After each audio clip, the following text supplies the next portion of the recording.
The streets of New York in the 1920s were alive with both opportunity and danger. The city pulsed with energy, a chaotic symphony of horse-drawn carriages, elevated trains and neon lights flickering above the narrow alleys of immigrant neighborhoods. Behind the grandeur of skyscrapers and the bustling markets of Manhattan, an invisible world thrived, a world ruled by shadows, secrets, and silent codes. Here, fortunes were made and lives were lost in the blink of an eye. Into this world, a young man named Salvatore Lucania, better known to history as Lucky Luciano, would rise to become the architect of modern organized crime in America. Luciano's story begins not with glory, but with the harsh realities of immigrant life. Born in 1897 in Lercara Fritti, a small Sicilian town riddled with poverty and Mafia influence, he was the son of a tailor who had relocated to New York in search of a better future. Life in Little Italy was no easier. Streets were narrow, crowded, and often dangerous, patrolled not by the police but by rival gangs, extortionists, and those who lived by the code of honor and vengeance. It was a place where the weak were prey, and the cunning, like young Luciano, learned early that survival required both brains and brutality. From the very beginning, there was something magnetic about him. Even as a boy, he was observant, calculating, and fearless. Where others saw danger, he saw opportunity. Where others reacted with instinct, he acted with strategy. The chaos of his surroundings, the fights, the betrayals, the constant threat of arrest or death, did not intimidate him.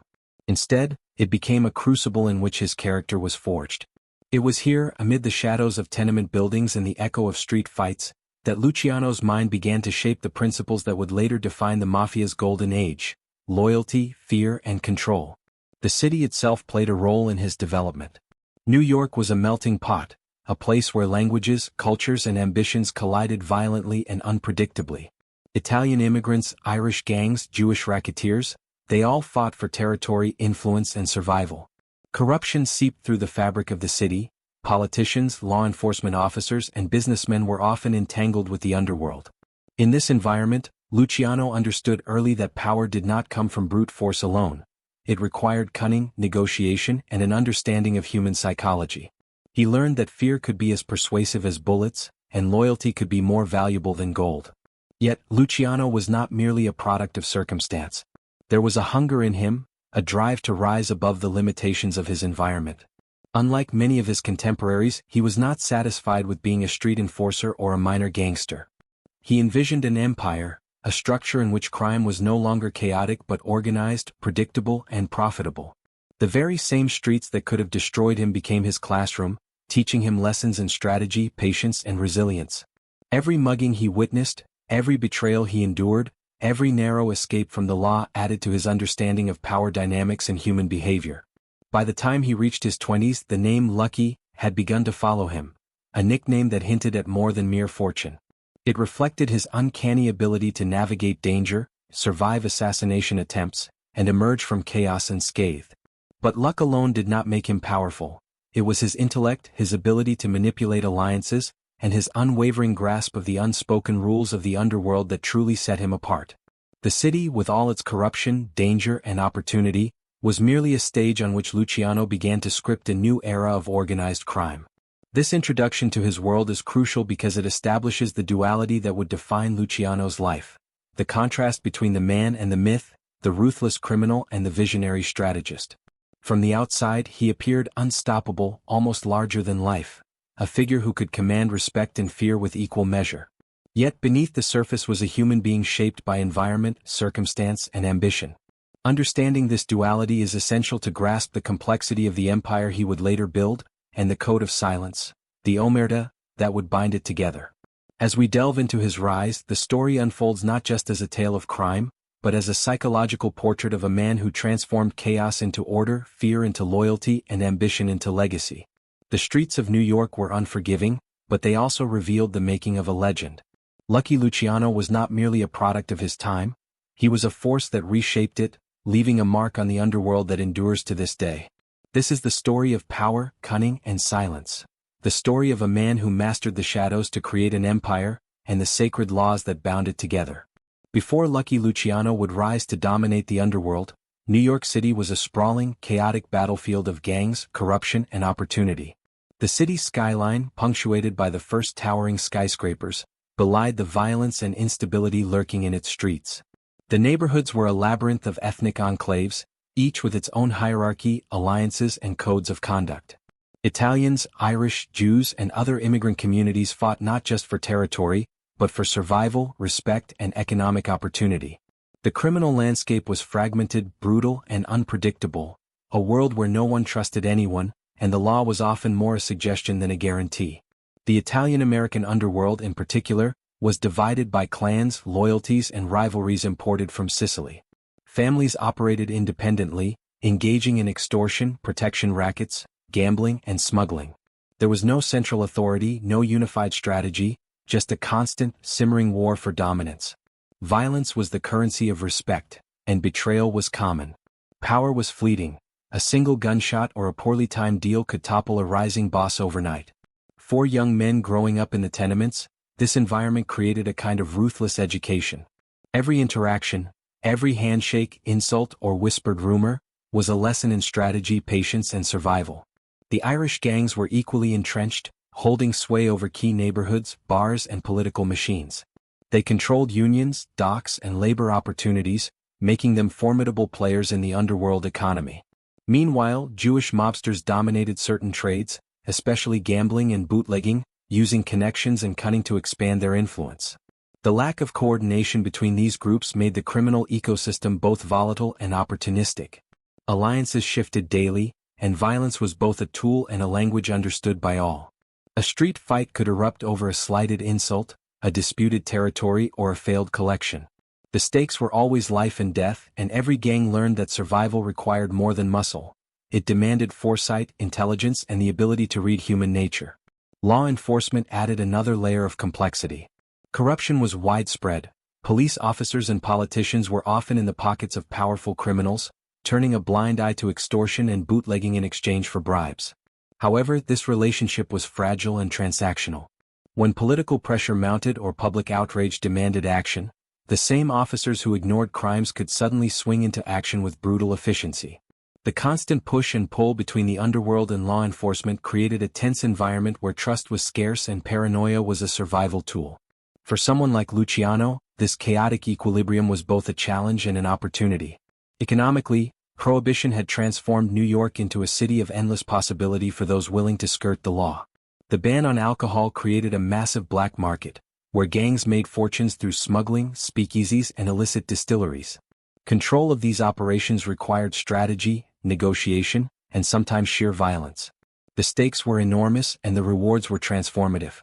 For a sharp, ambitious mind, the city was a living chessboard, where each move could expand influence, or invite a lethal retaliation. In this environment, reputation was everything.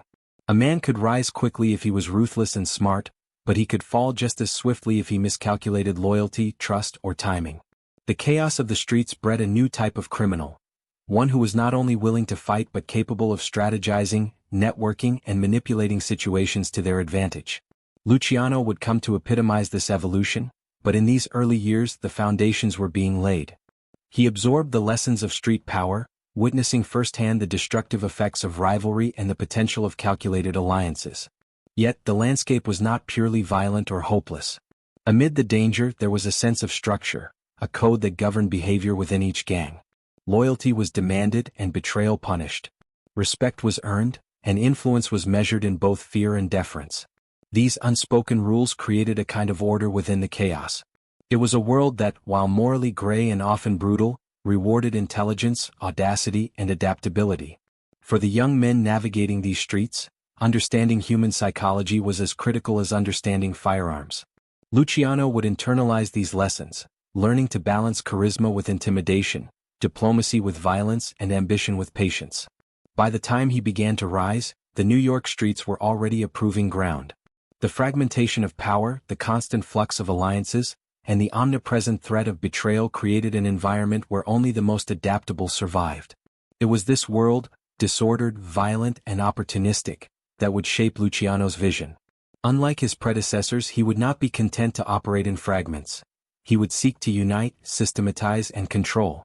The lessons of survival would evolve into a strategy of dominance. Understanding this pre-Luciano landscape is essential to grasp the significance of his later achievements. He did not invent crime, nor did he create chaos, he inherited it. But he recognized an opportunity that few others could see, the chance to impose structure, to create rules that govern behavior across rival factions, and to transform raw violence into a predictable, profitable enterprise. The New York streets were his classroom and its dangers were his tutors. By mastering this world, Luciano would eventually rise above it, reshaping the underworld forever. The city that had nurtured chaos would soon witness the birth of order in the hands of a man who understood the true currency of power: loyalty, fear, and silence. Before he could become a legend, Luciano had to first survive the unforgiving streets of Manhattan, absorbing their lessons in violence, strategy, and human psychology. Only then could he envision an empire that would bind criminals together with a sacred code of silence and create a legacy that history would never forget. Lucky Luciano's story begins not in the gilded halls of power, but in the narrow, crowded streets of Little Italy, Manhattan.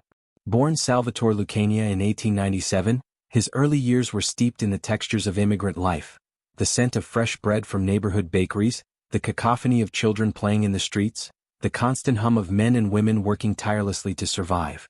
Little Italy was both vibrant and perilous, a world where opportunity and danger coexisted in uneasy balance. For young Luciano, this neighborhood was a crucible, shaping both his instincts and ambitions. His father, a tailor who had emigrated from Sicily in search of a better life, sought stability and hard work. But the streets of New York offered no guarantees, and the harsh realities of poverty quickly became apparent to Luciano. From a young age, he understood that survival depended not only on physical ability but on wit, awareness, and an understanding of human nature. He watched neighbors navigate debts, rivalries, and betrayals with a mix of cunning and caution. Every encounter, every observation, was a lesson in the delicate interplay between trust and fear, loyalty and self-interest. Luciano was a child of contrast. He was small and wiry, yet he carried a presence that commanded attention. He was charming, yet capable of sudden, startling aggression. He learned early that perception could be as powerful as action. A well-timed glare, a confident stance, or a whispered word could accomplish as much as fists or knives. These traits would serve him well in the years to come, as the streets of Little Italy were not forgiving to those who hesitated or doubted themselves. In this environment, Luciano's intelligence and ambition began to crystallize into strategy. School offered little refuge. While he attended public classes, he was more captivated by the streets than the classroom. The neighborhood itself became his education, a brutal, practical training ground in negotiation, persuasion, and the mechanics of power. He observed older boys collecting debts, mediating disputes, and exacting revenge when necessary. Every act of violence or cunning was a demonstration of control, and Luciano internalized these lessons with a remarkable acuity. By his early teens he had developed a keen sense of timing, learning when to act, when to retreat, and when to manipulate situations to his advantage. Luciano's initiation into the criminal world was gradual but inevitable. Like many boys in Little Italy, he began with small-time thefts, running errands for local mobsters and collecting protection money from neighborhood shops. These early ventures were not merely opportunistic, they were instructive. He learned the hierarchy of respect and authority, the unwritten rules that govern loyalty, and the penalties for betrayal. Violence was always present, yet it was measured. Every fight, every negotiation, and every threat was a lesson in psychology as much as in survival. He understood that fear could enforce loyalty more effectively than brute strength alone, and that alliances, however temporary, could be leveraged for long-term gain. At the same time, his Sicilian heritage and family connections provided a foundation for identity and influence. The traditions of Sicily, the emphasis on honor, family loyalty, and discretion, were deeply ingrained, even in the crowded tenements of Manhattan. These values would later manifest in his adherence to Omertà, the sacred code of silence that defined the Mafia. Yet Luciano was not a rigid follower. He understood that codes could be manipulated, bent, or strategically applied to consolidate power. Even as a young man, he saw the duality of human nature and the leverage that came from understanding it. By his late teens, Luciano had begun to distinguish himself from his peers. He was no longer just another streetwise kid. He was a strategist in miniature, observing the strengths and weaknesses of those around him, calculating risk and reward, and beginning to envision a larger role for himself. He was ambitious, yes, but also patient. He knew that raw violence alone could not achieve lasting influence. Power required planning, alliances, and, above all, the ability to command loyalty and fear in equal measure. His early criminal ventures also exposed him to the broader networks that would later become his empire. Through small-time operations he encountered older gangsters, corrupt policemen, and rival factions. He observed the fragility of alliances and the inevitability of betrayal. Each encounter honed his understanding of the delicate balance between diplomacy and intimidation. Where others reacted impulsively, Luciano calculated. Where others relied solely on force, he blended cunning and audacity. This combination of traits would later define his revolutionary approach to organized crime. Yet even in these formative years, there was a sense of playfulness and charm that set Luciano apart. He could be charismatic, persuasive, and magnetic, drawing people toward him even as he plotted their eventual subordination. This duality, charming yet ruthless, strategic yet impulsive when necessary, would become the hallmark of his persona. It was a psychological complexity rarely seen in street-level criminals, and it allowed him to navigate both the personal and political intricacies of the underworld with remarkable skill. By the end of his teenage years, Luciano had already demonstrated an uncanny ability to synthesize his experiences into strategy. The streets of Little Italy had given him lessons in survival, human nature, and power, while his ambition provided direction and purpose. He was ready not just to participate in the underworld but to transform it. The boy from the tenements had begun to evolve into a man with a vision, one that would eventually reshape organized crime in America. This period of his life, seemingly ordinary yet profoundly formative, laid the foundation for everything that was to come.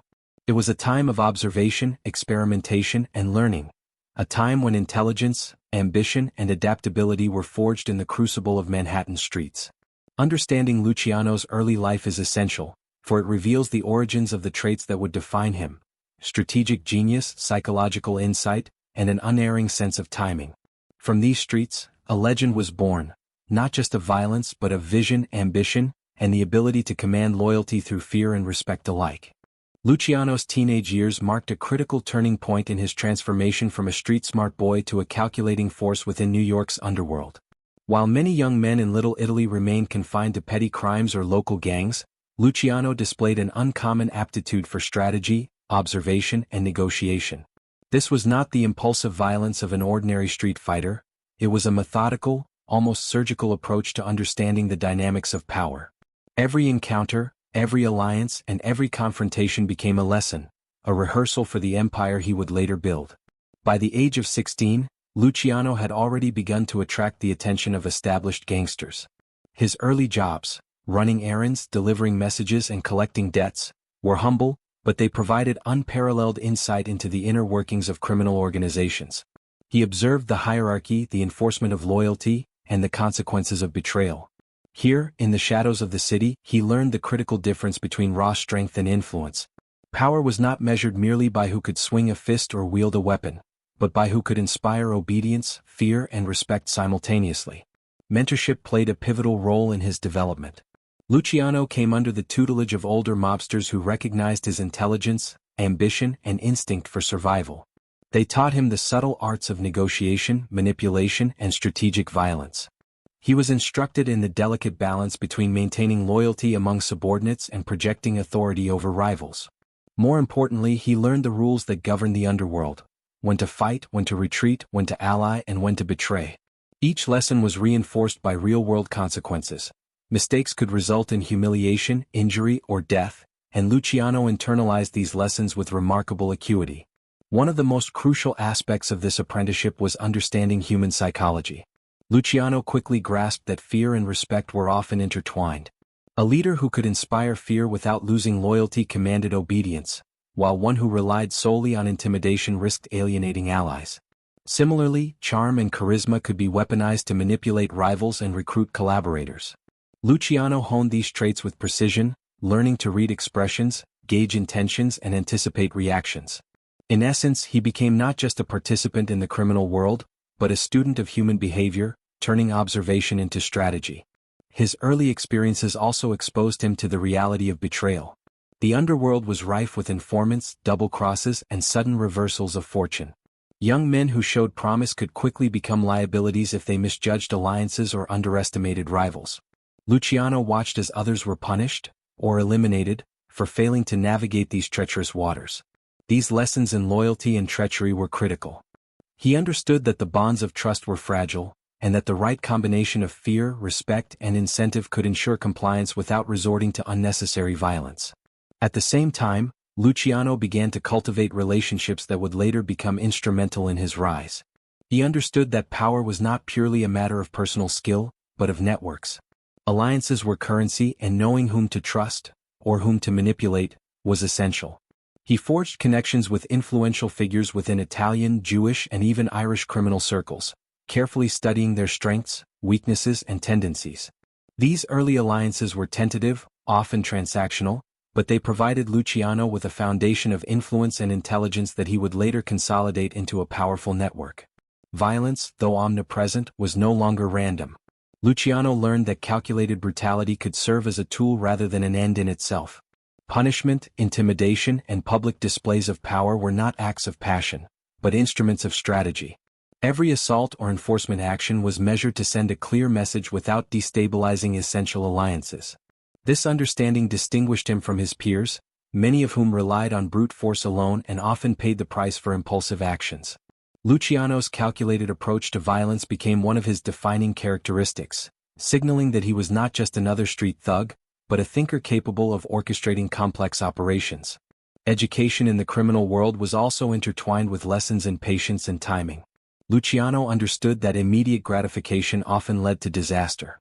He observed older mobsters who rushed into conflicts, mismanaged alliances, or underestimated rivals, and he internalized the consequences. Timing became one of his most potent weapons. He learned when to bide his time, when to strike, and when to negotiate. This strategic patience, combined with his analytical mind, allowed him to accumulate influence gradually, avoiding unnecessary exposure while positioning himself for future dominance. By the time he reached his early 20s, Luciano had transformed from an ambitious street kid into a sophisticated, calculating criminal strategist. His reputation for intelligence, charisma, and decisiveness began to spread beyond Little Italy, attracting the attention of powerful figures within the underworld. He was no longer just surviving the streets, he was mastering them. His apprenticeship had been rigorous, immersive, and sometimes brutal, but it had provided him with the tools necessary to rise above the chaos and disorder that had defined the criminal landscape for decades. This period also solidified the psychological foundation of his future empire. Luciano had learned that crime was not merely about extortion, smuggling, or enforcement, it was about influence, negotiation, and control. Loyalty could be codified, fear could be calibrated, and alliances could be leveraged to consolidate power. These principles, learned through observation, mentorship, and experience, would later allow him to reshape organized crime from a fragmented, violent collection of gangs into a structured, disciplined, and highly profitable network. Ultimately, Luciano's apprenticeship was not just a period of learning, it was a crucible of transformation. The streets of Manhattan, the mentors, the rivalries, and the betrayals had forged him into a man capable of vision, calculation, and leadership. He had absorbed the chaotic lessons of the underworld and transformed them into strategy, positioning himself as a rising force capable of challenging the established order. In essence, he had learned the rules, but more importantly, he had learned how to bend them, manipulate them, and eventually master them. This stage of his life represents a critical turning point, the emergence of a criminal mind capable of both ruthless pragmatism and visionary strategy. It is here, in the shadows of apprenticeship, that Luciano developed the traits that would define his legacy: intelligence, patience, charisma, and a deep understanding of human behavior. The boy who had grown up in the streets of Little Italy was no longer merely a survivor. He was becoming a future architect of an empire, ready to impose order on chaos and loyalty on fear. By the early 1920s, Luciano was no longer just a promising street kid. He was emerging as a formidable force within New York's fragmented underworld. The chaotic, violent streets that had once been his classroom had forged him into a strategist, and now, armed with experience, intelligence, and ambition, he was ready to rise through the ranks. Unlike many of his contemporaries who relied solely on brute strength or fear, Luciano understood that power required vision, diplomacy, and the ability to manipulate both allies and rivals with precision. It was this rare combination of traits that set him apart and positioned him for dominance in a world defined by betrayal, violence, and shifting loyalties. His ascent was gradual but deliberate. Early alliances with influential mobsters provided opportunities to prove himself, but Luciano's rise was never accidental.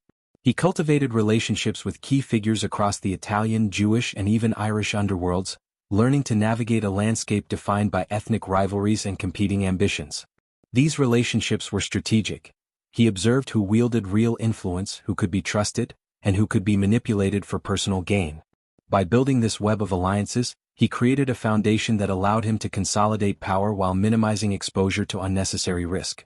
Luciano's approach to violence also evolved during this period. While many gangsters relied on impulsive aggression to assert dominance, Luciano employed violence selectively, using it as a tool to enforce loyalty, intimidate rivals, and communicate strength. A well-timed act of retribution, a carefully orchestrated display of force, or the elimination of a key rival could achieve more than a rash, unplanned attack. This measured use of power earned him both respect and fear, critical currencies in an environment where reputation could mean the difference between survival and death. One of the most defining moments in his rise was his involvement in the murder of rival gang leaders, acts that were both strategic and symbolic. These calculated strikes demonstrated his willingness to assert authority while sending a clear message to those who might challenge him. Each successful maneuver increased his influence, drawing attention from both allies and enemies alike. Yet even as he orchestrated these acts, Luciano maintained a level of discretion that separated him from reckless contemporaries. He understood that subtlety and timing were as essential as firepower, and he wielded both with remarkable skill. At the same time, Luciano began to understand the value of organization and structure in criminal enterprise. The chaos of New York's underworld, with its fragmented gangs and constant infighting, was inefficient and risky. He envisioned a new model, one where power was consolidated, disputes were managed strategically, and criminal operations were treated like a business. This vision was revolutionary, and it required both courage and foresight. Luciano began to implement this system on a small scale, aligning factions, mediating disputes, and creating networks of loyalty that extended beyond the immediate neighborhood. His ability to see the bigger picture distinguished him from his peers, who often focused on short-term gains and violent showdowns. As he rose, Luciano's charisma became an indispensable asset. He could charm rivals, negotiate alliances, and inspire loyalty among subordinates.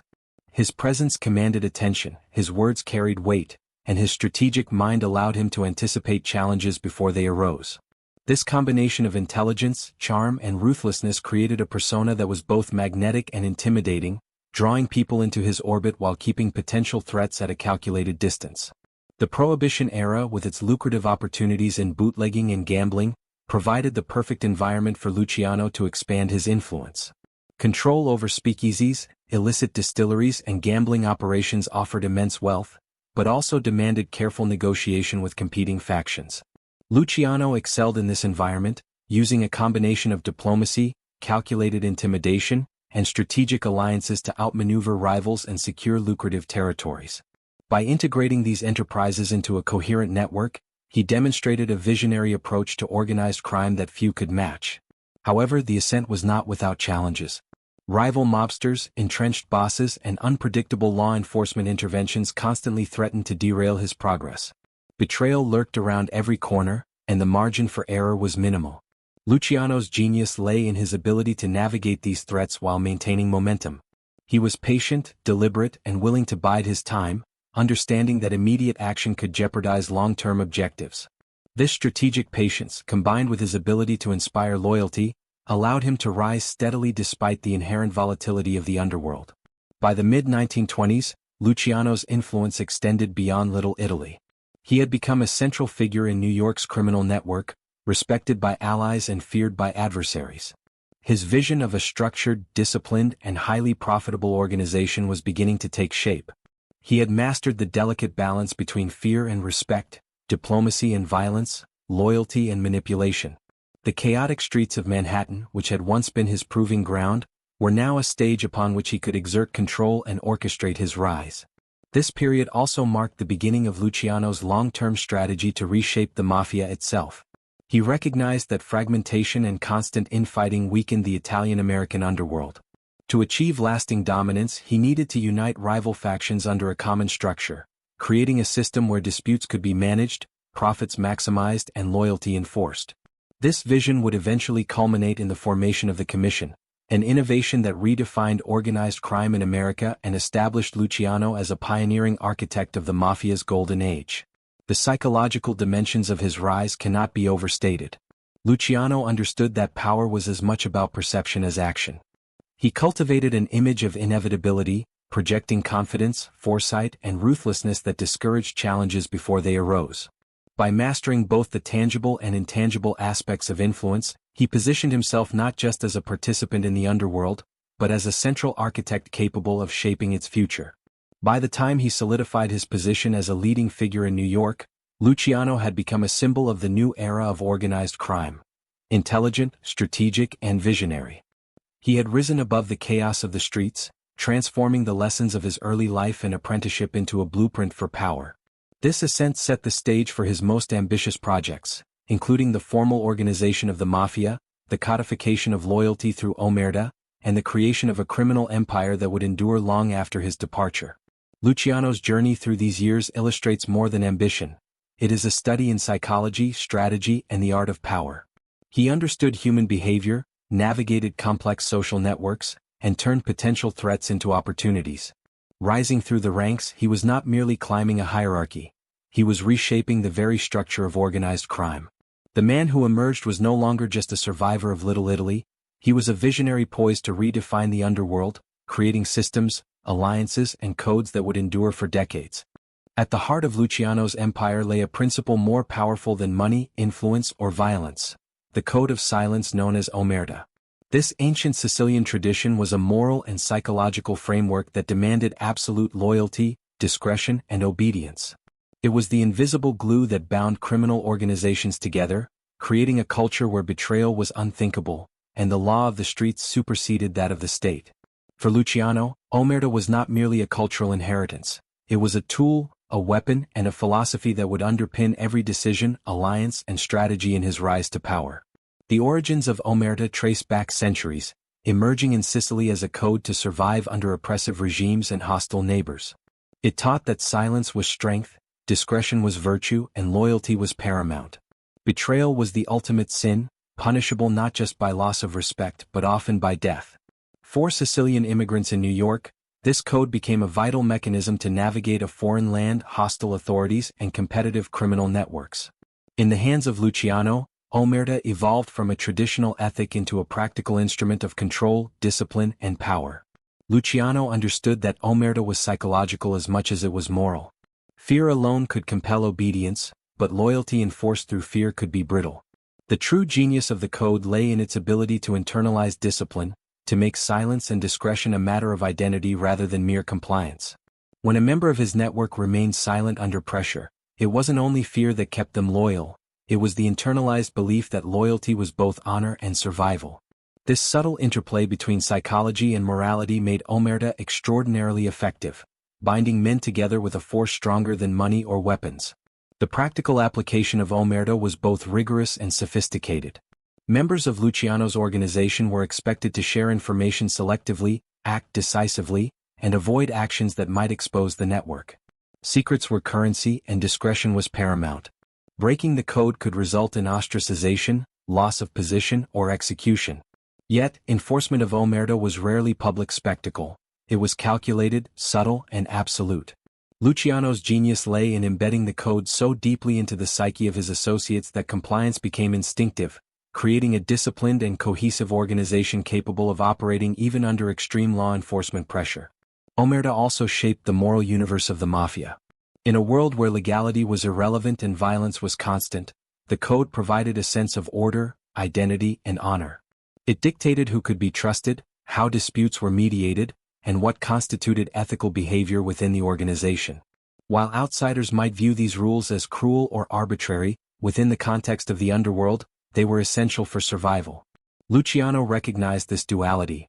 The code maintained internal cohesion while projecting an image of invincibility and discipline to rivals. Psychologically, Omertà created a tension between fear and loyalty, a dynamic that Luciano expertly exploited. By rewarding obedience and punishing betrayal, he reinforced the internalization of the code. Members were aware that their actions had consequences not just for themselves but for the network as a whole. This awareness cultivated both respect and fear, ensuring that loyalty was maintained even in moments of crisis. It was a system in which human behavior could be predicted, influenced, and controlled, an intellectual triumph as much as a practical one. The code also had profound implications for how Luciano conducted business. In gambling, bootlegging, and extortion operations, secrecy was vital. Information about territories, revenues, and law enforcement surveillance had to be tightly controlled. By embedding Omertà into every facet of operations, Luciano ensured that sensitive information remained secure, rivalries were managed, and his empire could function smoothly even amid constant external threats. This disciplined culture of silence allowed for rapid, coordinated action and reduced the risk of collapse due to betrayal or mismanagement. Yet, Omertà was not merely about discipline, it was also a tool for strategy. Luciano understood that secrecy and silence could be weaponized against rivals. By controlling information he could manipulate perception, create uncertainty, and exploit rival weaknesses. In this sense, the code became an instrument of psychological warfare, allowing him to dominate not only his associates but also his enemies. The disciplined secrecy of his network made him unpredictable, formidable, and almost untouchable. The sacred law of silence also had social and cultural resonance. It created a shared identity, a sense of belonging among men who otherwise operated in a morally ambiguous world. By committing to the code, members demonstrated allegiance not just to Luciano, but to a collective vision of order, respect, and hierarchy. This cultural reinforcement strengthened cohesion, making the organization resilient to external pressure, internal dissent, and the temptations of wealth or personal advancement. Luciano's mastery of Omertà would ultimately become one of the defining features of his empire. It allowed him to consolidate rival factions, manage internal conflicts, and expand operations without the constant fear of betrayal. His implementation of the code was systematic, psychologically astute, and strategically brilliant, setting the foundation for the modern mafia. By understanding human nature and leveraging it through secrecy, loyalty, and fear, Luciano transformed an ancient Sicilian tradition into a contemporary instrument of power. In many ways, Omertà was both the backbone and the soul of Luciano's empire. It was a code that demanded obedience but also inspired loyalty, a system that imposed discipline but rewarded foresight, a philosophy that intertwined morality with pragmatism. Through it, Luciano was able to achieve a level of cohesion, control, and strategic advantage that few of his contemporaries could rival. It was a silent force, invisible yet absolute, shaping behavior, enforcing loyalty, and ensuring the survival of the empire he was building. Understanding Omertà is essential to understanding Luciano himself. It was not simply a rule to follow, it was a reflection of his worldview. Power, in Luciano's eyes, was inseparable from secrecy, loyalty, and control. Violence and wealth were tools, but Omertà was the architecture that held the entire structure together. Without it, the alliances, enterprises, and strategies that defined his empire would have been fragile, vulnerable, and short-lived. With it, Luciano created a system capable of enduring pressure, resisting betrayal, and asserting dominance across the chaotic underworld of New York. Ultimately, Omertà was more than a code, it was the lens through which Luciano viewed power, loyalty, and human behavior. It allowed him to transform chaos into order, fear into allegiance, and secrecy into an instrument of strategic dominance. In embracing and weaponizing this sacred law, Luciano not only shaped the men around him but redefined the very nature of organized crime, leaving a legacy that would echo long after his reign and continue to define the Mafia's golden age. The rise of Luciano's empire was inseparable from the intoxicating world of vice that pulsed through New York during the Prohibition era. Alcohol was banned, but desire and opportunity were boundless. Speakeasies, illicit distilleries, and underground gambling dens thrived in every neighborhood, creating a shadow economy where fortunes could be made overnight, but only for those with the intelligence, ruthlessness, and foresight to seize control.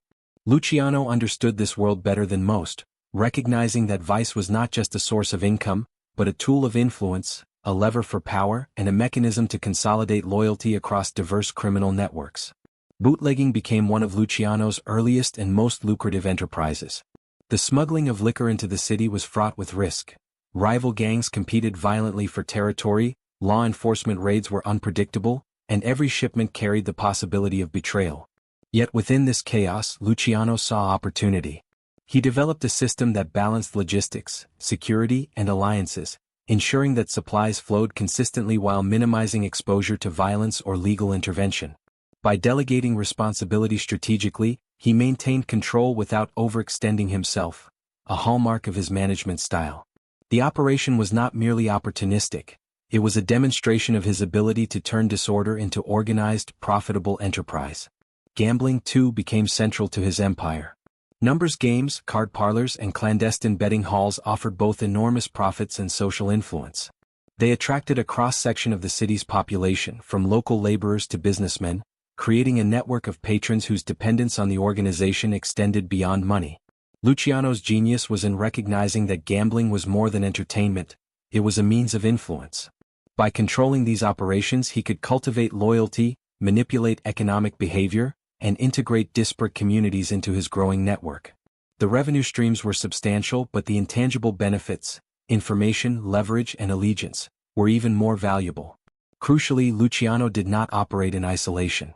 He understood the importance of alliances, even with those outside his ethnic group. Jewish gangsters, Irish mobsters, and corrupt law enforcement officials were all part of a delicate ecosystem he navigated with skill. Through negotiation, bribery, and strategic collaboration, Luciano created a network that transcended traditional rivalries, ensuring mutual benefit and minimizing open conflict. His ability to integrate these alliances into a cohesive operational framework distinguished him from predecessors who relied solely on ethnic loyalty or brute force. By building partnerships across lines of ethnicity and influence, he laid the foundation for a more structured, disciplined criminal enterprise. Influence was as critical as income. Controlling vice operations allowed Luciano to shape behavior, enforce loyalty, and command respect. A shopkeeper who relied on his protection, a bartender who depended on his shipments, or a labor union leader whose workers were integral to his operations, each became a node in a complex web of dependence. By linking economic interest to allegiance, Luciano ensured that loyalty was both pragmatic and reinforced by necessity. Even potential rivals were often absorbed into this system, provided they recognized the advantage of cooperation over conflict. Corruption and political manipulation were integral to the operation. Luciano's success was not solely due to cunning or force. It required an understanding of human nature and institutions. Police officers, politicians, and public officials could be allies, or obstacles. Bribes, favors, and subtle intimidation ensured that law enforcement often looked the other way, allowing operations to flourish with minimal disruption. Yet Luciano's approach was not reckless. He maintained plausible deniability, avoided unnecessary exposure, and cultivated an image of influence without appearing overtly untouchable. This subtlety enhanced both his security and reputation, reinforcing the perception of omnipotence that underpinned his power. The empire of vice also demanded organizational discipline. Unlike chaotic street gangs, Luciano approached criminal enterprises as structured systems. Revenue streams were monitored, risks calculated, and enforcement coordinated. Subordinates were held accountable, disputes mediated carefully, and loyalty rewarded. By treating crime as business, he reduced unpredictability, maximized profit, and created a replicable model of power that could be scaled across the city and eventually the nation. This approach marked a revolutionary departure from the reckless, fragmented operations of previous generations, demonstrating his vision for a modern, professional criminal organization. Psychologically, control over vice reinforced Luciano's dominance. Every speakeasy he managed, every gambling hall under his influence, and every shipment of bootleg liquor were instruments to project power. Competitors, aware of his reach and efficiency, hesitated to challenge him. Associates, dependent on his organization for profit and protection, were incentivized to maintain loyalty. The psychological weight of this network was as potent as any weapon. It created an ecosystem in which opposition was discouraged, collaboration was rewarded, and strategic advantage was embedded into the very fabric of daily operations. But this empire was not static. Luciano continually adapted to shifting circumstances, legal pressures, and rival ambitions. When law enforcement intensified raids, he shifted routes and relied on intermediaries to insulate himself. When rival gangs attempted incursions, he negotiated alliances or applied selective violence to neutralize threats. His ability to anticipate challenges and act decisively ensured not only survival but expansion. In a world where volatility was the norm, adaptability became one of his greatest assets. Ultimately, the empire of vice was more than a collection of illegal enterprises, it was a manifestation of Luciano's strategic genius. He transformed chaotic criminal activity into a cohesive, profitable system, integrating income, influence, and loyalty into a single disciplined structure. This approach allowed him to dominate the underworld, minimize internal conflict and project power across New York in a manner unprecedented for his time. His operations were not merely illegal, they were psychological, strategic, and systemic, reflecting a mind that understood both the mechanics of crime and the dynamics of human behavior. By mastering vice, Luciano demonstrated that power was not simply taken by force, it could be cultivated through intelligence, diplomacy, and strategic vision. He built a network in which every action had purpose, every alliance had meaning, and every enterprise reinforced his dominance. This was the blueprint for the modern mafia, one that emphasized organization, secrecy, and discipline over mere brutality. The empire of vice was both a financial engine and a psychological fortress, the foundation upon which Luciano would later construct the legendary structure of organized crime, bound together by loyalty, fear, and the sacred code of Omertà. In the underworld, trust was the rarest currency, and betrayal the most lethal. For Luciano, navigating this treacherous landscape required both intuition and calculation.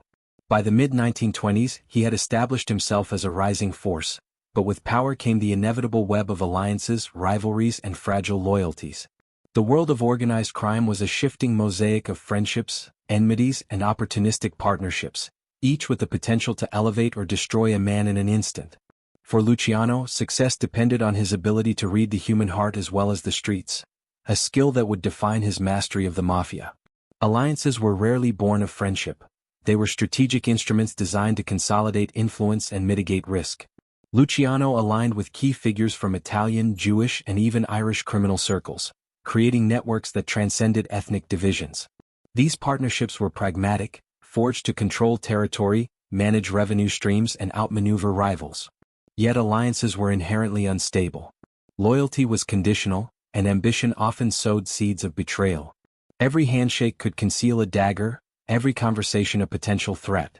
Luciano's genius lay in balancing cooperation with constant vigilance, maintaining the appearance of trust while calculating contingencies for disloyalty. Among his most significant alliances were those with fellow Italian-American mobsters who shared his vision of a more organized underworld. Together, they sought to mediate disputes, standardize operations, and assert authority over chaotic factions. These alliances allowed Luciano to project strength beyond his immediate circle, creating a network that could enforce compliance and command respect. But as history would show, loyalty in the mafia was always fragile. Rivalry lurked beneath every handshake, and ambition often transformed allies into enemies overnight. Luciano knew that to survive, he needed not only power but foresight, anticipating betrayals before they materialized. Rivalries were equally defining, often rooted in both history and ambition. Established bosses, wary of Luciano's rapid ascent, viewed him as a threat to the status quo. These adversaries were not merely competitors, they were existential challenges, capable of mobilizing networks, instigating violence, and influencing law enforcement against him. Luciano's response to these threats was always strategic. He used a combination of diplomacy, intimidation, and selective violence to neutralize rivals, often turning potential enemies into reluctant collaborators. In this intricate dance of power, timing and perception were as critical as firepower, and Luciano demonstrated a masterful ability to manipulate both. Betrayal was the constant specter haunting every alliance. The same men who smiled, shook hands, and pledged loyalty could turn on him in moments of opportunity or fear. Luciano's survival depended on understanding the motivations of those around him. Ambition, jealousy, fear, and greed all dictated behavior. By reading these impulses, he could anticipate treachery and act preemptively, either neutralizing threats or converting potential adversaries into allies. In the world of organized crime, betrayal was inevitable, but Luciano's insight allowed him to survive and often profit from it. The psychological tension of this environment was immense. Allies could provide protection, revenue, and strategic advantage, but they also carried risk. Rivals demanded respect, negotiation, or ruthless suppression, but any miscalculation could spark deadly conflict. Luciano thrived in this constant uncertainty, using intelligence, foresight, and psychological acumen to navigate a world where misjudgment could be fatal. He cultivated loyalty through a combination of reward and fear, ensuring that even ambitious subordinates recognized the consequences of defection. Trust was never absolute, but it could be managed, and Luciano became a master at this delicate balance. Key betrayals of the era illustrate the lethal stakes of the underworld. Some allies sought to encroach on Luciano's territory, challenge his authority, or seize profitable operations. Others collaborated with law enforcement to gain advantage or revenge. Each act of treachery tested his strategic and psychological acuity. Luciano's responses were decisive and calculated, blending diplomacy, bribery, and violence to neutralize threats. In doing so, he reinforced the power of Omertà, demonstrating that betrayal carried consequences not only for individuals but for the network as a whole. The sacred law of silence became both shield and sword, protecting loyalty while punishing transgression. Luciano's ability to manipulate alliances and rivalries also allowed him to consolidate influence across New York and beyond. By integrating diverse factions into a functional hierarchy, he minimized internal conflict while maximizing operational efficiency. Rival bosses who had once been enemies could be co-opted into a broader system that aligned mutual interests. Alliances became instruments of order, rivalries managed as tactical challenges, and betrayal transformed into an anticipated variable within a larger strategy. Luciano's network operated as a complex social ecosystem, where loyalty, fear, and calculated opportunity governed behavior more effectively than brute force alone. The constant interplay between alliance, rivalry, and betrayal shaped not only Luciano's strategy but his psychology. He understood that power was inherently relational. It existed not in isolation but in the perception of others. By controlling information, leveraging loyalty, and anticipating betrayal, he maintained an advantage over both friends and foes. The psychological weight of managing such a network was enormous, yet it became a defining element of his genius. He was not simply a gangster.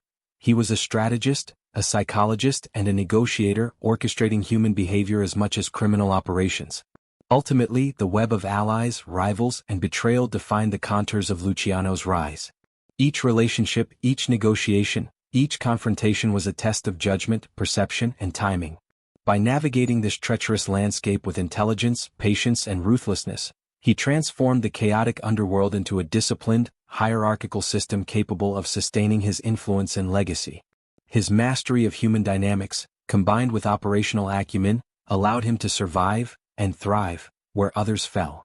Understanding this intricate network is essential to understanding Luciano himself.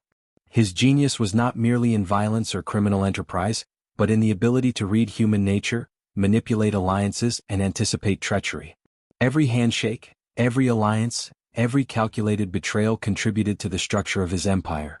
In mastering this delicate balance, Luciano demonstrated that power was not only about strength, but about foresight, psychology, and the art of navigating a world defined by ambition and duplicity. The rise of Luciano in this web of alliances and rivalries foreshadows the larger strategies he would employ as the architect of modern organized crime. By understanding, manipulating, and anticipating human behavior, he created a system where loyalty was enforced, betrayal punished, and influence extended far beyond the streets of Manhattan. In the shadows of allies and enemies alike, Luciano's vision of a disciplined, profitable, and enduring criminal network began to take shape, laying the foundation for the Mafia as history would remember it. By the late 1920s and early 1930s, the underworld that Luciano had helped to structure was facing unprecedented pressures. The Prohibition era had created immense wealth, but it had also intensified rivalries, attracted the attention of law enforcement, and provoked internecine warfare. For Luciano, the challenge was no longer simply consolidating power. It was navigating a landscape where enemies lurked within every alliance, betrayal could strike at any moment, and survival required constant vigilance. The Mafia was under siege, and only the most strategic, adaptable, and ruthless leaders could endure. Violence was both inevitable and strategic. The streets of New York were awash with conflict as competing gangs fought for control over territory, rackets, and the lucrative bootlegging industry.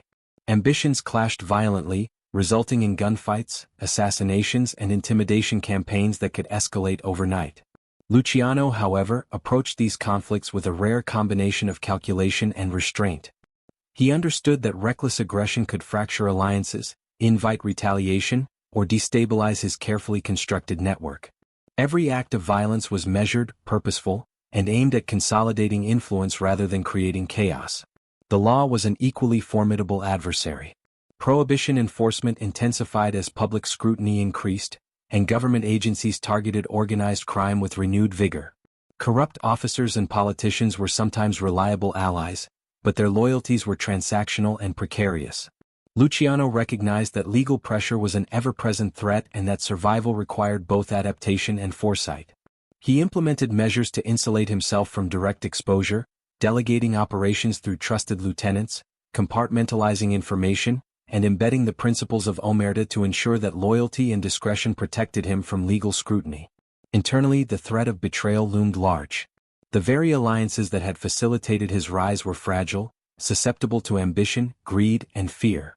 Trusted associates could become adversaries, and rivals could exploit minor lapses to gain advantage.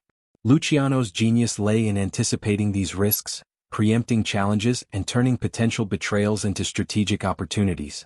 He constantly monitored the motivations, loyalties, and weaknesses of those around him, understanding that psychological insight was as essential to survival as firepower.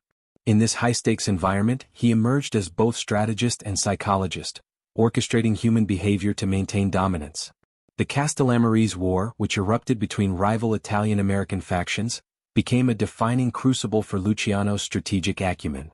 This violent conflict threatened to dismantle the delicate balance he had worked to create, pitting established bosses against insurgent forces vying for control. Rather than engage in mindless violence, Luciano applied diplomacy, negotiation, and selective force to navigate the war. He brokered alliances, neutralized threats, and eliminated opponents with precision, ensuring that the conflict ultimately strengthened his position rather than undermining it. His actions during this period demonstrated a mastery of both battlefield tactics and psychological manipulation, cementing his reputation as a formidable and cunning leader. Adaptability became Luciano's most critical asset.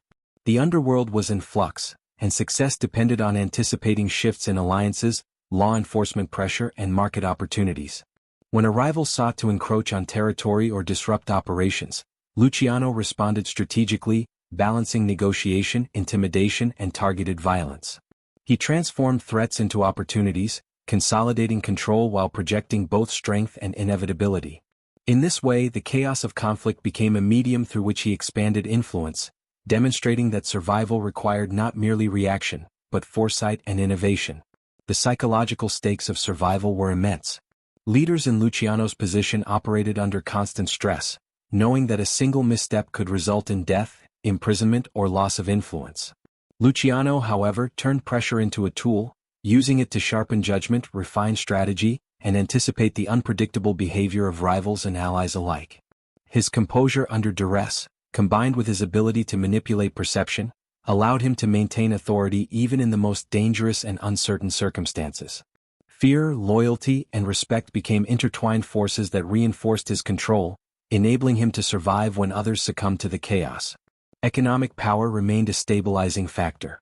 By controlling lucrative bootlegging, gambling, and extortion operations, Luciano ensured that his organization had both the resources and leverage necessary to withstand conflict. Money was not merely a reward, it was a means of influence, a tool to secure loyalty, and a buffer against instability. Associates depended on him for both protection and profit, creating a network in which loyalty was reinforced by both psychological and material incentives. Wealth, strategy, and human insight combined to create resilience, allowing the organization to endure external attacks and internal instability. Despite these pressures, Luciano's strategic approach turned adversity into advantage. Law enforcement scrutiny, rival ambitions, and internal dissent were not merely obstacles, they were opportunities to consolidate power, test loyalty, and demonstrate decisiveness. By acting with both precision and vision, he transformed the Mafia's siege into a proving ground for his leadership. His ability to remain calm, anticipate threats, and manipulate both allies and rivals elevated him above ordinary gangsters, establishing him as the architect of a modern, disciplined, and resilient criminal empire. By the end of this period, Luciano had proven that survival in the Mafia required far more than violence or wealth. It demanded intelligence, psychological insight, strategic patience, and the ability to anticipate and manipulate the motivations of others. The underworld, once a chaotic battlefield of competing gangs, had become a landscape he could navigate with confidence, turning threats into opportunities and chaos into structured dominance. Luciano's mastery of conflict and survival was a prelude to his eventual transformation of organized crime, establishing patterns of strategy, loyalty, and control that would define the Mafia for decades to come. Understanding this period is crucial to understanding Luciano's legacy. It illustrates not only the external pressures that shaped his rise, but also the internal qualities, foresight, patience, intelligence, and psychological acuity that enabled him to navigate extreme danger with success. The Mafia under siege became his laboratory, testing both the resilience of his network and the sophistication of his strategy. Through conflict and survival, Luciano emerged stronger, more disciplined, and more capable of executing the vision that would ultimately define his empire. Even the most formidable empires are vulnerable to the relentless pressures of law, betrayal, and circumstance. For Luciano, the fall began not with a dramatic gunfight or a bloody betrayal, but through the slow encroachment of legal scrutiny and the calculated machinations of those who had once been his allies.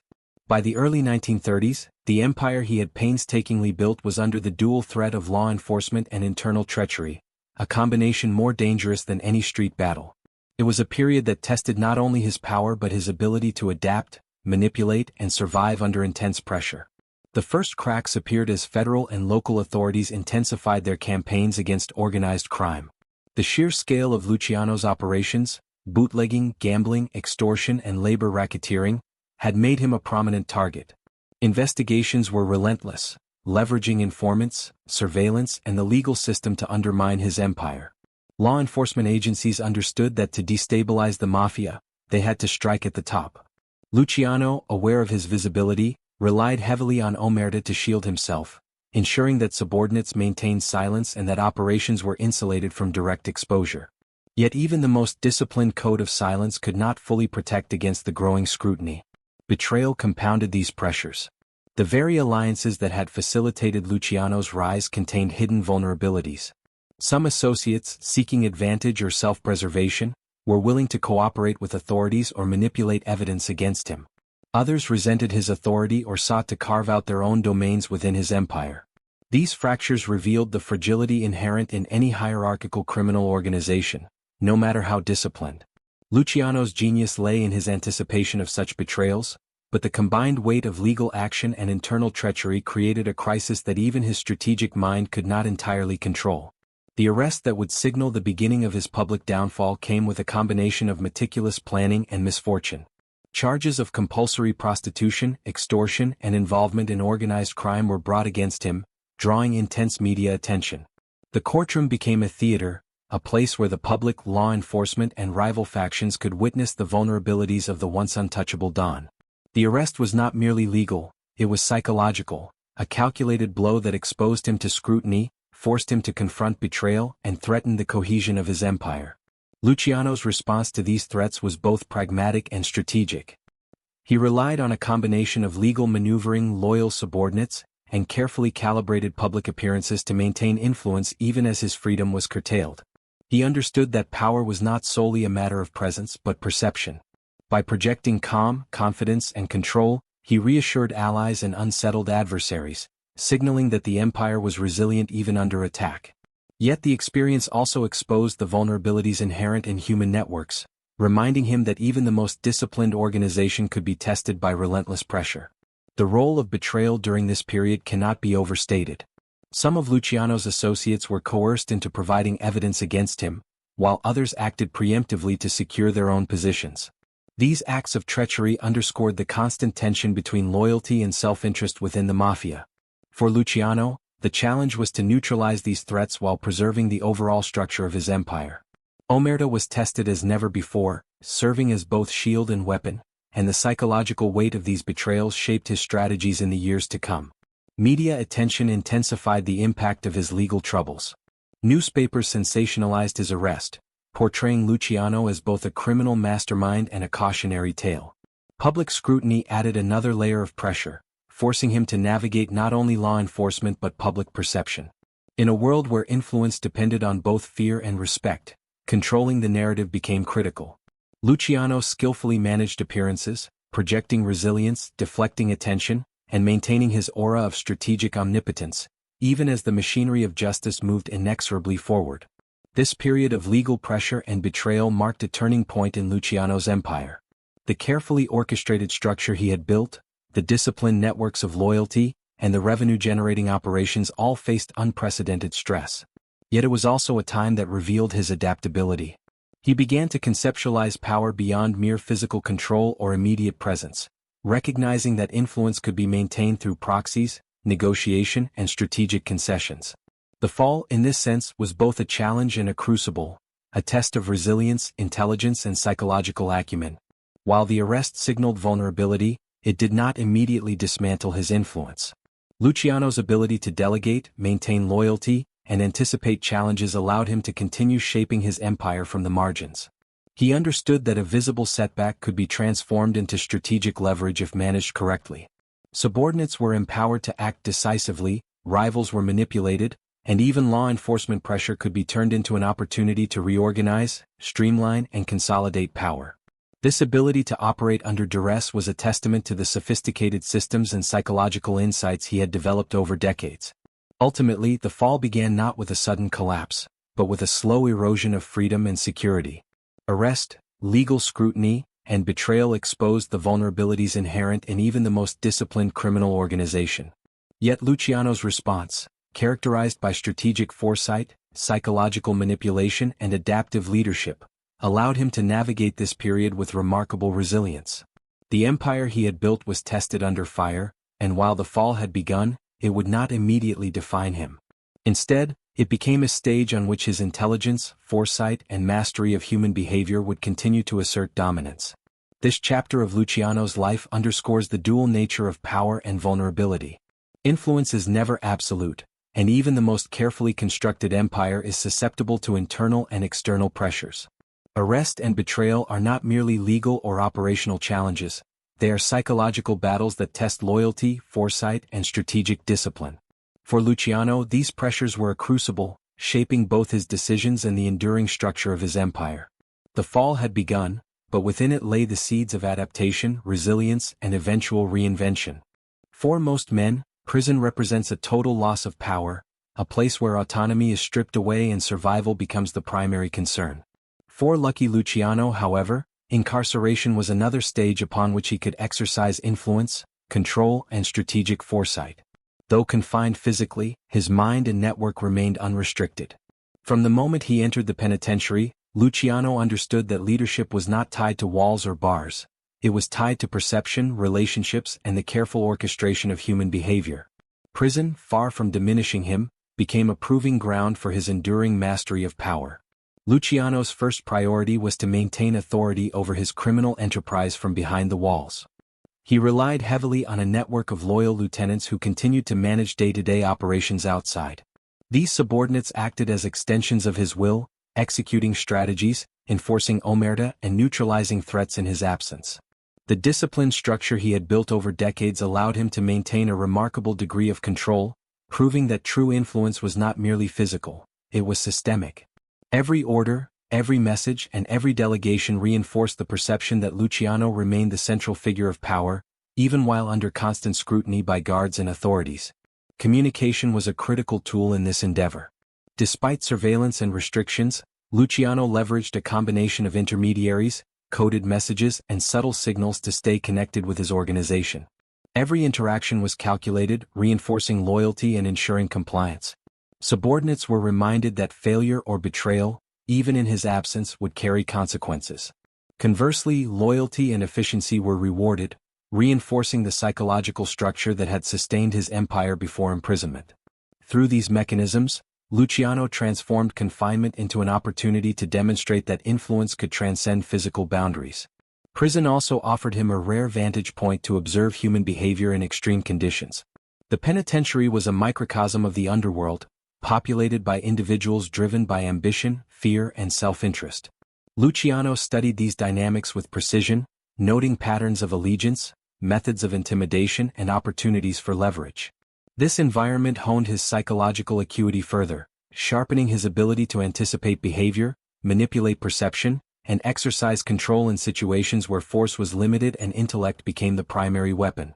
Despite the restrictions, Luciano maintained political and social influence beyond the prison walls. His reputation, cultivated over years of strategic alliances, ensured that both rivals and allies continued to regard him as a figure of authority. Even within the penitentiary, rumors of his power, decisions, and strategic insight reinforced his status. This psychological dominance was as potent as any weapon, demonstrating that fear, respect, and loyalty could be sustained without direct physical enforcement. In effect, Luciano's incarceration became a theater for the projection of omnipresence, a testament to the depth of his organizational control. The interplay between loyalty and discipline remained crucial. Luciano ensured that subordinates understood the stakes, reinforcing the principles of Omertà and the consequences of betrayal. Prison did not diminish these codes, it amplified their significance. Acts of disloyalty, whether within the organization or in interactions with law enforcement, were met with strategic retribution, maintaining the integrity of his network. Conversely, demonstrations of fidelity were rewarded, strengthening cohesion and reinforcing the perception that Luciano's authority extended beyond confinement. Financial control was another pillar of influence from prison. Despite physical absence, Luciano retained oversight of revenue streams, ensuring that profits from gambling, bootlegging, and other operations were monitored and strategically allocated.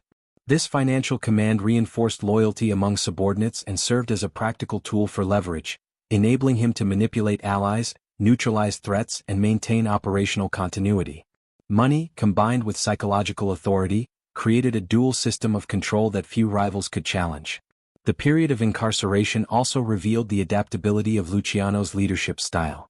Confined physically, he shifted focus from direct action to strategic orchestration, recognizing that perception, loyalty, and systemic control could achieve outcomes unattainable through brute force alone. He became not only a leader but a symbol, an embodiment of the principle that influence could extend beyond physical presence. This adaptability would become a hallmark of his later operations, reinforcing the enduring nature of his authority even under severe constraint. Luciano's ability to maintain control from prison also had broader implications for the Mafia as an institution. It demonstrated that hierarchical organization, disciplined networks, and psychological insight could sustain operations under extreme stress.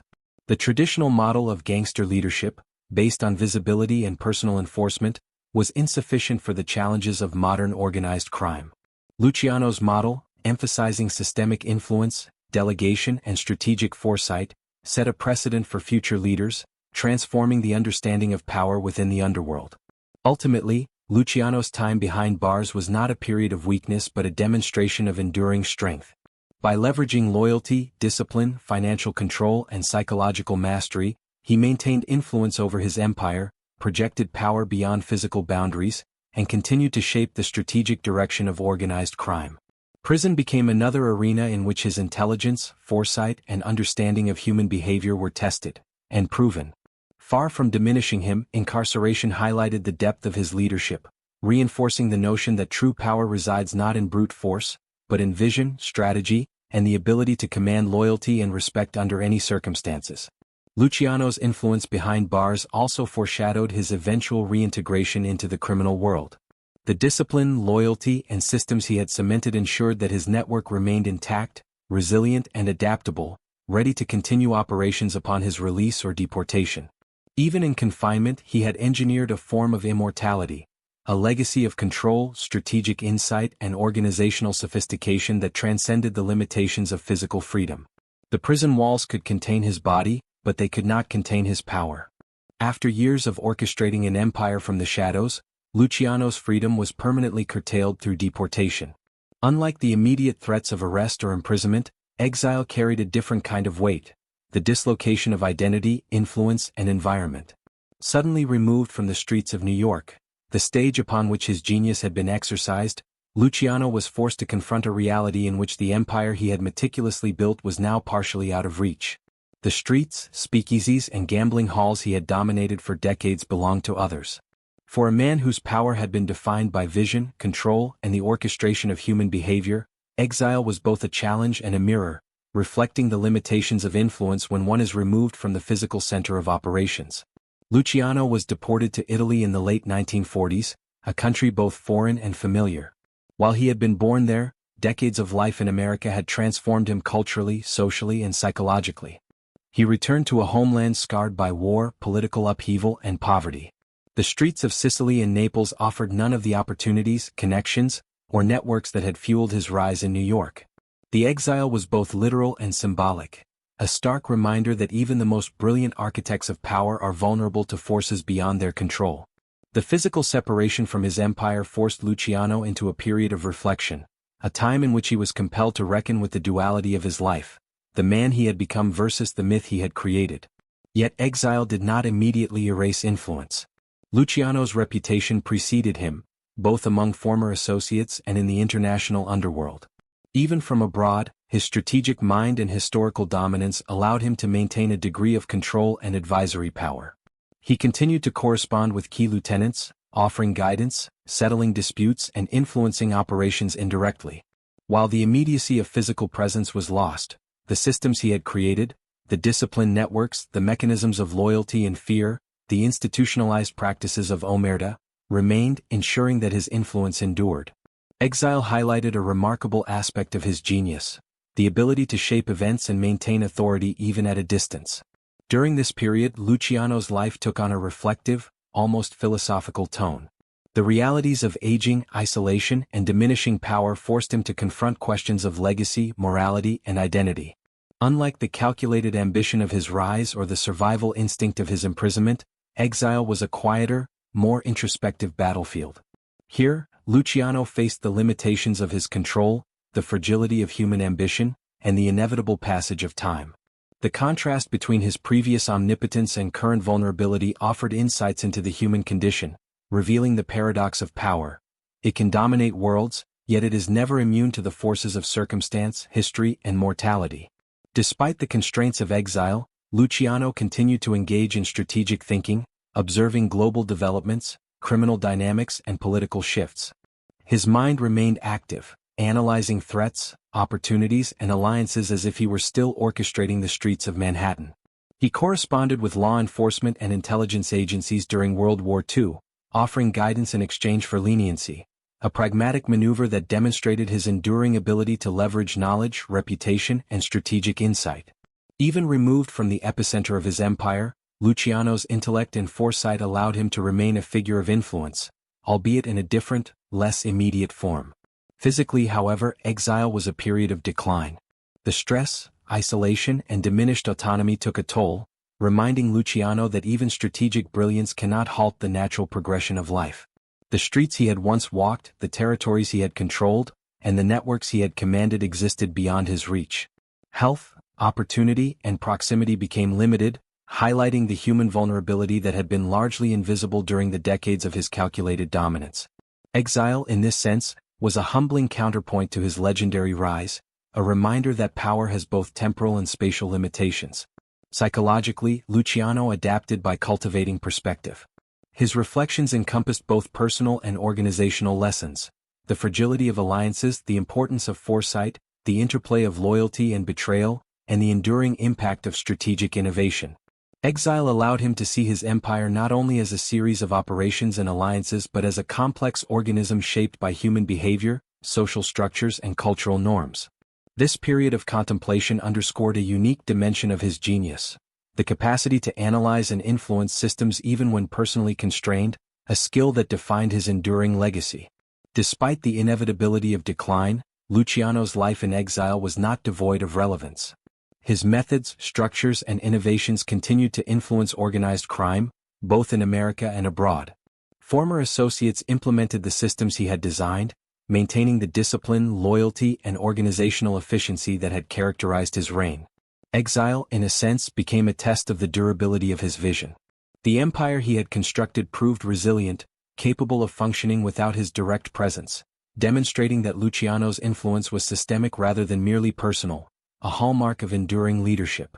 Ultimately, exile and the endgame of Luciano's life illustrate the interplay of power, limitation, and legacy. He experienced the vulnerability inherent in displacement, the loss of immediate control, and the physical decline that comes with age.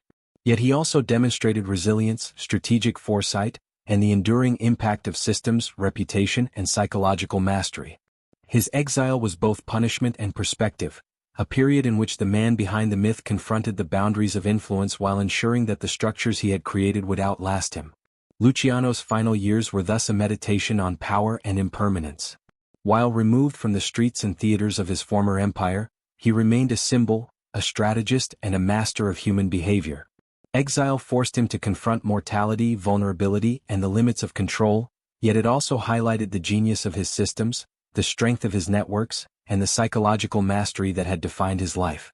In the quiet reflection of displacement, the man who had once dominated New York's underworld solidified his legacy, not through presence alone, but through the enduring architecture of influence, loyalty, and strategy that continued to shape organized crime long after he was gone. Few figures in organized crime history have left a mark as enduring as Lucky Luciano. His genius was not merely in acts of violence or cunning negotiation, but in creating a disciplined, strategic, and psychologically sophisticated system of organized crime. He transformed fragmented, chaotic gangs into a structured, hierarchical organization capable of sustained influence and resilience. This system, rooted in loyalty, discipline, and strategic foresight, became the blueprint for the modern mafia, shaping operations in New York and eventually across the United States and beyond. Central to this legacy was the institutionalization of the mafia. Before Luciano, criminal operations were largely localized, driven by brute force and dependent on personal reputation. Luciano introduced a hierarchy, formalized chains of command, and operational protocols that allowed the organization to function efficiently, even in his absence. These innovations turned a chaotic underworld into a disciplined network, demonstrating that power could be systemic rather than solely dependent on individual presence. Equally important was his refinement of Omertà, the sacred code of silence. Luciano elevated it from cultural tradition into a practical system of psychological and operational control. Loyalty and discretion became enforceable principles, and betrayal carried severe consequences. This code not only protected the organization from legal scrutiny but also maintained cohesion, ensuring that even in moments of crisis, the network remained resilient. Omertà became a cornerstone of mafia operations worldwide, a testament to Luciano's ability to institutionalize trust and fear. Luciano's approach to alliances and conflict resolution further defined his influence. He demonstrated that power could be consolidated through strategy and diplomacy as much as violence. Rival factions could be negotiated with, neutralized, or co-opted, minimizing unnecessary conflict while strengthening organizational cohesion. His mastery of human behavior, anticipating ambitions, fears, and loyalties, allowed him to create an empire that was as much psychological as it was operational. Beyond the underworld, Luciano's methods forced law enforcement to rethink traditional approaches to organized crime. His sophisticated networks and disciplined structure challenged police strategies, leading to the development of more coordinated investigations and surveillance methods. His influence extended beyond criminal operations to reshape institutional responses to organized crime. Psychologically, Luciano's legacy is a study in human behavior. He demonstrated that influence and control depend not just on force, but on intellect, perception, and strategic orchestration. His life illustrates the duality of power, the ability to inspire loyalty and maintain order, coupled with the ruthlessness and ethical ambiguity necessary to operate in a world defined by coercion and risk. Ultimately, Luciano's enduring legacy is systemic, cultural, and psychological. He established the principles of loyalty, discipline, strategic foresight, and organizational efficiency that continue to guide organized crime.